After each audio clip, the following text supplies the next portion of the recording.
Quand on se lance dans l'immobilier et qu'on a des travaux à faire, très souvent on cherche à économiser, ce qui est normal. Mais à vouloir faire trop d'économies, on finit parfois par commettre des erreurs qui coûtent cher, très cher.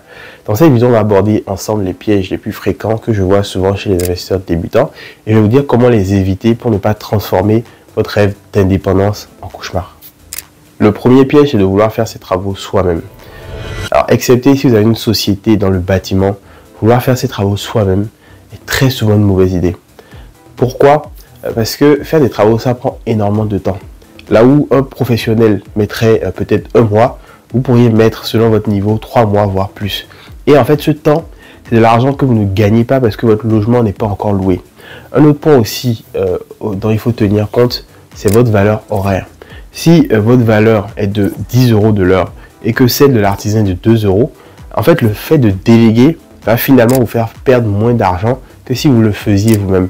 C'est un calcul que je vous encourage à faire régulièrement. Combien vaut votre temps et dans quoi vous devez l'investir pour qu'il vous rapporte réellement. Ne faites pas de fausses économies. Également, si vous souhaitez enchaîner, répéter les achats immobiliers, vous ne pouvez pas perdre 6 mois, 8 mois, 1 an à faire les travaux vous-même. C'est de l'argent que vous allez perdre.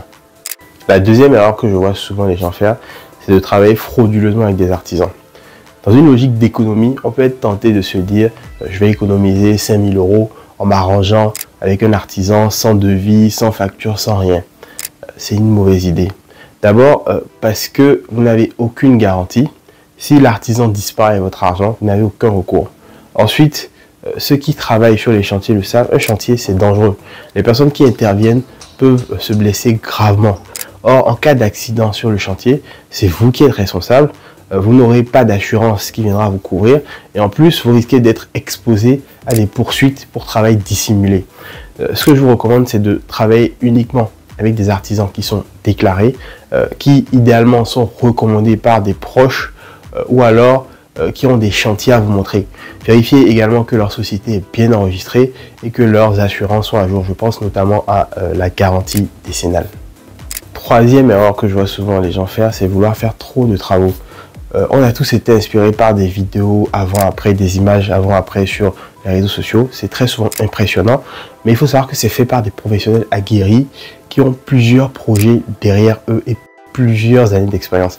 Quand on débute, il vaut mieux viser une rénovation légère, refaire un sol, une cuisine, une salle de bain. C'est rapide, c'est maîtrisable et ça permet de se former sur le terrain progressivement. Commencer directement avec une rénovation lourde, je sais pas, refaire l'électricité, refaire la plomberie, refaire toute l'isolation, toucher à la structure du bâtiment, ça peut devenir un cauchemar. Ça prend beaucoup de temps, souvent ça coûte plus cher que prévu et ça génère beaucoup de stress. Ça peut littéralement vous dégoûter de l'immobilier définitivement.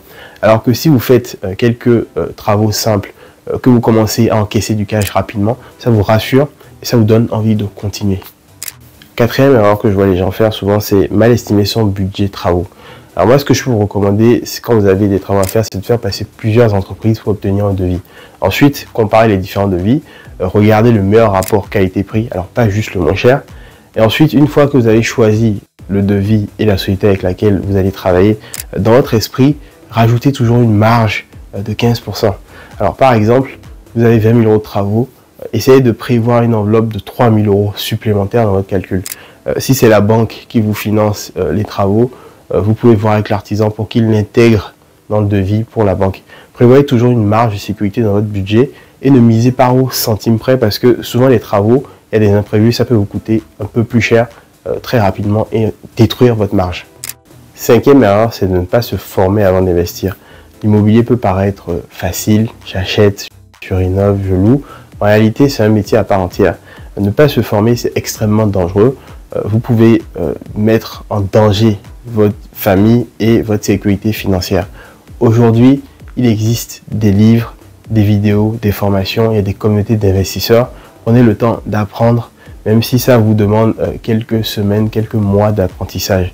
Ça vous évitera de perdre des années et des milliers d'euros.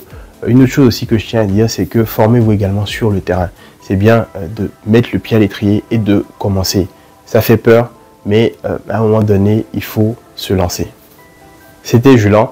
N'oubliez pas de liker cette vidéo. Prenez soin de vous et à très vite. Ciao.